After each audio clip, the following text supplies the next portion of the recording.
Assalamualaikum, anda bersama saya Haniza Maira dalam program Bisnes Masyuk. Siapa kata susah nak berjaya? Kali ni kita nak interview siapa pula ya? Jom.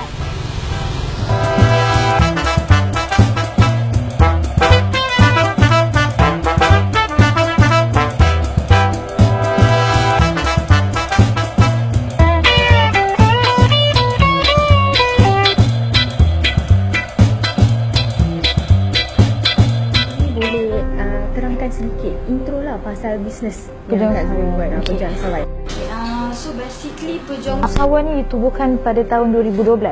Sebelum Pejuang Usahawan kami ada lagi satu syarikat AZ Group Sdn Bhd ni, okey. Tapi saya merupakan chartered accountant lah. So saya adalah chartered accountant yang berdaftar, saya juga adalah company secretary yang berdaftar. So mula kita buat untuk diri sendiri, cantikkan profil company kami bantu orang-orang terdekat. Tapi bila Pejuang Usahawan tu ditubuhkan sebab kami terpanggil untuk bantu lagi ramai usahawan kat luar sana yang nak expand the business. Kami bantu dalam segi memudahkan diorang apply to UNB, SME loan. Lepas tu dalam menguruskan cukai instead of lari cukai. Lepas tu itu role saya lah basically. So bila profil dah cantik, penstrukturan syarikat dah cantik, kemudian saya pass kepada husband saya yang buat more on investment ataupun financing. So lepas klien dah cantikkan company profile dan struktur syarikat, saya banyak membantu para klien untuk melabur lahan tanah serta memilih aset yang baguslah untuk meningkatkan value diri dan syarikat. Lepas ni juga saya nampak kita boleh berbisnes secara berjemaah. So saya rasa dengan bisnes berjemaah ni saya nampak kita sama-sama boleh pergi jauh. So bila kita buat untuk diri sendiri, dan kita start terfikir macam kita tak boleh kaya seorang-seorang. Kita kena kaya beramai-ramai. So that's why start ni kita buat benda ni.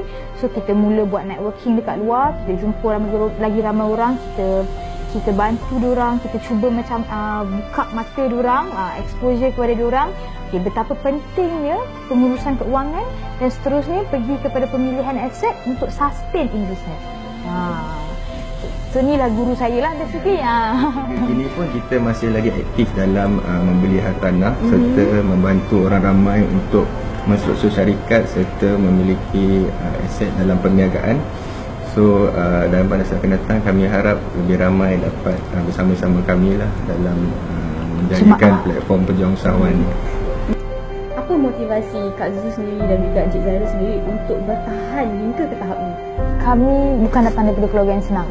So saya nak ubah hidup keluarga saya lah. So saya sangat passionate dengan anak saya. So saya bukanlah kata saya nak bagi dia kemewahan, tapi saya nak bagi dia keselesaan. So kita rasa macam tak ada cara lain untuk kita sukses, tak ada shortcut way untuk kita sukses kecuali kita kena bersabar. Kita kata rewards of bersabar tu kita tahu dia adalah satu masa yang panjang, bukan satu tempoh yang singkat untuk kita berjaya. So that's why kita rasa kita dah start dan kita kena habiskan. So dalam platform Pejuang Usahawan ni juga kita nampak dalam dengan berniaga secara berjamaah ni kita dapat bantu lebih ramai dan berkongsi ilmu dan kepakaran masing-masing. So dengan platform Pejuang Usahawan ni bukan saja dapat menambah ilmu serta kepakaran, kita juga dapat membantu lebih ramai orang kurang bernasib baik di luar sana. Dalam apa-apa pun yang kita lakukan mesti ada cabaran dan legaan. Jadi macam mana Kak Zul sendiri dan Encik Zahira sendiri menghadapi cabaran dan legaan dalam bisnes ni? Dia bila dia kata 9/10 sumber rezeki tu datang daripada perniagaan, cabaran ni pun 9/10 lah. So of course lah cabaran kami pun itulah kalau kami kata kami tak ada cabaran. Tapi saya bernasib baik, saya bersyukur sebab saya ada suami yang sangat supportive. Saya ada keluarga yang sangat mendukung cita-cita saya, which is macam tak pernah mempertikaikan apa yang saya buat. So kalau saya tahu bila saya ada apa-apa masalah, saya boleh rely on dia. Dia kadang-kadang mungkin waktu kita dalam keadaan ada masalah, kita tak boleh fikir secara rasional. So kita perlukan second opinion. Masa itulah saya akan jumpa. Saya ada sahabat-sahabat yang baik, saya ada network yang baik yang boleh bantu saya, husband saya, keluarga saya. Itulah yang membuatkan saya terus berjalan. Orang kata terus jalan, terus rempuh je lah. Dan kita punya big why adalah untuk berjaya di dunia dan akhirat. Jadi saya mengamalkan bisnes secara Rasulullah, bagaimana kita berniaga ni secara harmoni. Kita nak growkan sama-sama bersama kawan-kawan dan umat Islam seluruhnya. Okay. Pejuang usahawan pun dah berjaya sehingga ke tahap ini, alhamdulillah. Jadi nak tanyalah, ada tak perbezaan kehidupan dahulu dengan sekarang, ataupun orang kata masa dengan family tu makin banyak ke makin kurang? Okay, kalau kata masa tu memang jujurnya kami terpaksa banyak sacrifice masa sebab pejuang usahawan dalam proses untuk kami banyak agenda-agenda baru yang kami akan laksanakan. Okay, so kami terpaksa banyak sacrifice masa dengan company lah, bisnes lah. Tapi saya dah provide kalau hari Sabtu dan Ahad, kalau tak ada apa-apa, saya memang akan spend time dengan kami. Saya tak akan ambil apa-apa appointment on weekend lah. So kalau anda kata saya ada seminar ataupun event pada hari Sabtu atau Ahad, kita akan switch ke hari Khamis ataupun hari Jumaat. So masa dengan keluarga tu memang akan tetap ada, tetap akan allocate sebab kami ada anak yang sedang membesar. Kalau orang besar-besar lupa dia ada mak dengan ayah dia kan. Itulah. Kita pun selalu juga pergi vacation on the weekend. Dalam 3 bulan sekali kita pergi retention, bawa anak-anak berjalan, pergi holiday dan sebagainya. So daripada segi masa dan perniagaan tu, kami tak ada masalah sangatlah on the synchronizekan keluarga. Kita allocatekan masa dengan family semua. Kalau buat bisnes mesti ada pesaing. Jadi Kak Zul sendiri dan Cik Zairul sendiri, bagaimana nak menghadapi cabaran dengan pesaing? Sebenarnya basically kami tak adalah terlalu orang kata risaukan pesaing ni sebab tak ada istilah bersaing dalam bisnes kami ni. Macam kita bersaing tapi bersaing secara sihat. Kita niatnya nak membantu lagi ramai usahawan nak naik bersama-sama. Sebab tu saya adakan juga seminar untuk sama-sama naik dengan kita. Kita nak berkongsi ilmu. Kita bukan nak buat seorang-seorang. Kalau kita nak bersaing, kita buat seorang-seorang, kita jalan je seorang-seorang. Tak. Tapi kita nak kumpulkan lagi ramai usahawan. Kita nak buat secara berjemaah, kita nak naik bersama-sama, kita nak kaya bersama-sama. So tak ada istilah bersaing. Kami cuba berkolaborasi dengan semua pesaing-pesaing kami supaya kita boleh jadi komuniti kami semakin besar dan kita boleh pergi semakin jauh. Instead of competition, we think of collaboration dengan ramai-ramai usahawan-usahawan kat luar sana. Dan kami juga mensasarkan plan yang jangka masa yang panjang untuk menghimpunkan ramai usahawan-usahawan di luar sana untuk berkongsi ilmu serta bernetwork. Dari situ kita boleh berkongsi idea, berkongsi pendapat tentang masalah dalam perniagaan serta mencari solusi yang terbaik dalam perniagaan. Kita juga mengharapkan dapat ramai sokongan daripada pihak luar sana untuk menjayakan platform yang kami wujudkan. Ya, tadi dah banyak dah kita tanya pasal bisnes. Okay, kita tukar sikit, kita tanya pasal personal sikit lah. Okay. Apa hobi Kak Zul dan Cik Zairul sendiri? Hobi saya basically saya suka pergi melancong. Saya suka pergi tengok negara luar. Saya suka ambil diorang punya vibe diorang. Okay. Kadang-kadang culture negara-negara ni pun berbeza. So bila kita pergi, kita punya exposure tu lagi besar. Dan sekarang saya dah start bawa anak saya ke luar. So bila bercuti tu, kita bercuti betul-betul. Even kita pun ada buat yang macam trip bersama usahawan-usahawan ni. Hari yang terbaru kita buat ke Pulau Perhentian. Kita ajak ramai-ramai usahawan. So kita tak adalah bercuti secara sia-sia. Orang kata ada inputnya lah di situ. Macam saya sendiri, saya suka mencabar diri saya benda yang baru. Saya suka macam naik jet, saya suka beriadah sunnah seperti naik kuda. So dari situ juga saya dapat network yang berkualiti dan dapat mencabar diri saya kepada benda-benda yang lebih agresif, challenging. Makanya kita juga selalu bawa anak kita pergi happy-happy main. Kalau dari situ boleh reducekan kita punya stress lah. Tengok anak gelap pun kita happy. Apakah basic untuk memulakan sesuatu perniagaan? Basically saya sendiri memulakan perniagaan dengan modal yang sangat rendah.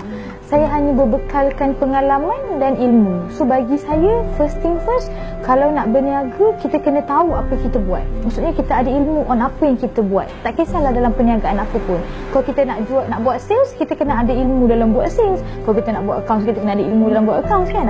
So bagi saya, ilmu lah yang paling penting. Dan of course, kita kena ada guru lah, mentor. So kadang-kadang kita ni tak fokus. Kita macam kejap-kejap nak buat ni, kejap-kejap nak buat tu. So being specific dan fokus dengan apa benda yang kita nak buat. So insyaAllah hasil daripada usaha yang tak pernah henti dan of course doa, support keluarga semua, saya rasa that's the value yang paling mahal lah untuk kita mula dalam bisnes. Lagi satu, untuk berjaya dalam perniagaan ni, matlamat perniagaan tu kena jelas. Kita kena tahu big why kita, kenapa kita mula dan kat mana kita nak pergi. dan dari situ kita dapat semangat yang kuat untuk terus berjuang, serta kita kena konsisten dalam perniagaan. Dia tak boleh buat macam ala-ala rasa nak buat seronok je. So dia kena ada fokus dan konsisten dalam perniagaan, serta untuk memajukan diri dan masyarakat terutamanya. Daripada orang yang ingin memulakan bisnes, perlu ke modal besar untuk orang memulakan bisnes? Lagi satu, media sosial ni memainkan peranan penting ataupun tidak? Wow, okey. Tu soalan tu best tu. Sebab okey, cerita balik pasal modal Modal ni saya tak rasa macam modal tu okey. Jangan jadikan modal sebagai penghalang untuk memulai bisnes lah. Kadang-kadang ada orang kata tak boleh buat bisnes sebab tak ada modal. Bagi saya berbekalkan experience dan ilmu je untuk mula bisnes. So, seminimum yang boleh, kalau kita betul-betul buat, sebenarnya kita boleh buat. Duit tu bukan penghalang untuk kita buat bisnes. Modal ilmu tu lagi penting. Orang kata pelaburan ilmu tu lagi penting. So, bercerita pasal social media tadi, sebenarnya kami buat bisnes daripada 2008 tak pernah masuk dalam social media. Tahun ni adalah tahun pertama kita orang involve social media. Inilah baru nak aktifkan Facebook lah orang kata, and saya nampak impact ni memang sangat besar. Sebabnya sekarang kita dah, orang zaman sekarang dia dah, orang kata semuanya di hujung jari. So tak boleh nak rely on offline punya bisnes dia. So kita dah start buat online, kami dah start ada copywriter kami sendiri, kami dah ada orang yang jaga kita punya social media, website semua. Dan saya nampak dia menjemput lagi ramai orang ke platform Pejuang Usahawan. So dengan adanya platform usahawan ni, saya rasa kita dah keluarkan banyak produk-produk digital, serta produk-produk untuk membantu lebih ramai usahawan-usahawan di luar sana untuk belajar bersama-sama kami dan memajukan perniagaan sama-sama. Jadi pihak Pejuang Usahawan sendiri, Kak Zul dan Cik Zara sendiri, bagaimana nak merancang suatu bisnes yang efektif? Saya rasa untuk menghasilkan bisnes yang efektif, bisnes tu kena ada sistem. So maksudnya kita tak boleh buat manual dah semuanya. Sebab tu kami terpanggil mengeluarkan beberapa digital books macam e-book ni macam mana kita nak merancang cukai. So maksudnya kita siapkan template-template pengurusan keuangan. Mungkin bagi mereka yang tak ada modal besar, ini template-template yang kita sediakan. Lepas tu kita siapkan beberapa cara macam guideline ataupun SOP untuk diorang tahu macam mana nak flowkan bisnes tu secara sistematik. Ramai usahawan kat sana pun, kat luar sana, dia banyak fokus on sales, on operation. Jadi di sini kita bantu diorang dari segi on financing dan investment, di mana dia boleh structure dan growkan perniagaan bisnes dia, syarikat dia dengan template yang betul dan strategi yang betul untuk memantapkan lagi sistem perniagaan mereka. Mungkin Kak Zul sendiri dan Cik Zara sendiri boleh bagi kata-kata motivasi pada penonton di luar sana? Bagi mereka yang nak mulakan perniagaan, jangan terlalu ambil masa yang terlalu lama untuk berfikir. Jangan nak buat research terlalu lama. Mulakan perniagaan tu, insya-Allah konsisten, buat betul-betul, buat pelaburan ilmu, belajar apa yang kita nak buat tu. Of course lah kita kena usaha, and selebihnya kita doa dan tawakal. Pada saya, di mana ada kemahuan, di situ ada jalan. Jadi kita kena kuatkan semangat. Orang kata genggam bara api tu biar sampai jadi abu. Jangan cepat give up. Jadi kita kena ada ilmu, mentor dan serta sistem yang betul. Boleh bersama-sama grow bersama-sama platform Pejuang Usahawan ni. InsyaAllah kita cuba kongsi ilmu dan perbaiki diri masing-masing secara jemaah. Dan saya nampak dengan pergerakan secara jemaah ni dapat melancarkan lagi kita punya agenda dan kita punya matlamat lagi jelas. Okey. Jadi dengar cerita Kak Zul ada mengeluarkan e-book. Boleh Kak Zul cerita pasal e-book tu? Okey. Okey, ni e-booknya. Kaya dengan cukai. Hani nak tahu tak macam mana dia kaya dengan cukai ni?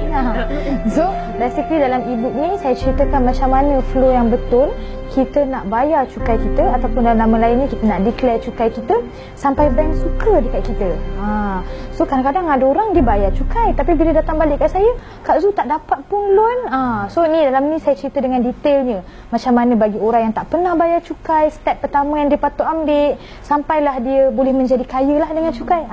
So macam mana dia nak tawan hati bank, macam mana cara dia nak isi borang dengan betul, apa kepentingan cukai, semuanya ada diceritakan dalam e-book ni. Sebenarnya yang ni adalah yang dia adalah, yes, ini yang dah di print, tapi dia sebenarnya dalam bentuk digital lah. So Boleh dapatkan dekat? saya boleh dapatkan sekarang kita ada promotion dekat website celikhartanah.com. Okey. Celikhartanah.com ni kami jual di dalam celikhartanah.com dengan harga RM69. Dalam hari ni harga promotion lah. Kita dah keluarkan e-book ni sebulan yang lepas. Dah lebih kurang dalam 300. Sekarang kita sedang buat promotion dalam celikhartanah.com dengan harga RM69. Kalau tak, dia harga dia RM99. Jadi banyak info. Saya sendiri, kita pun dah sampai ke penghujung. Saya sendiri dengan pihak Design Production mengucapkan ribuan terima kasih kerana Kak Zu dengan Cik Zarul sendiri sudi meluangkan masa memberi input-input kepada penonton di luar sana. Jadi terima kasih banyak-banyak. Terima kasih untuk Hani dan tim juga. Okay, terima kasih sebab jemput kita orang juga tadi. Nanti mungkin masa depan ke kan. Mungkin Hani bila jumpa kita untuk bayar cukai lepas ni. Cari kita. Tak tolong.